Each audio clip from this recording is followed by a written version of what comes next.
Hi, today we're going to talk about the removal of old tire grout. But before we do that, let's talk about what it is that we're getting ourselves into. We've got individual tiles placed on a water-resistant backer board with adhesive. They're placed in such a way that there's spaces in between them. That space can vary anywhere from 1/16 of an inch to 1/4 of an inch.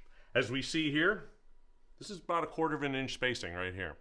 When those tiles dry, those spaces in between need to be filled with a substance. The substance we're dealing with today is grout, which is what we're going to remove today and put in new. In order to do that, two things we need, depending on the size of the job. We have a hand tool with an abrasive blade that, on small areas, work in such a way that scrape away the grouting that's there. For larger jobs, an electrical tool. Same type of bit as we do on the hand tool. And this will remove the grouting a lot faster. We turn this tool on, put it on an angle into the grout lines. The tool does all the work itself. It's up to you to keep it steady and to run it back and forth, being careful not to chip the tile. One thing to remember though, if we're going to get into a big job and we need to use this, safety glasses, always. So let's remove some grout. We're going to take our saw and we're going to put it in between the tiles and we're going to scrape away the grout. Once all of our grout is removed, brush it out. Get all of the grout out. We want all of the bad grout out. We do not want to adhere new grout onto old grout. Now that we have all of our lines wide open, let's discuss the grout. We have a couple of different options. Number one, we've got premix. All ready to go, out of the bucket, into the lines. Secondly, we've got powder. For the powder mix, we need to mix it with water.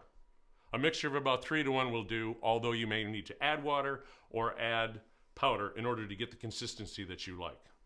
And we have a couple of different styles. We have sanded and we have unsanded. Unsanded grout is for narrower grout lines only. Sanded grout is for the wider because it has sand in it. A little more binder, a little more hold.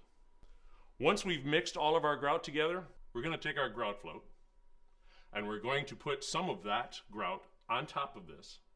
And with a vertical wall like we have here, we put the grout on top of the float and run it right over the tiles.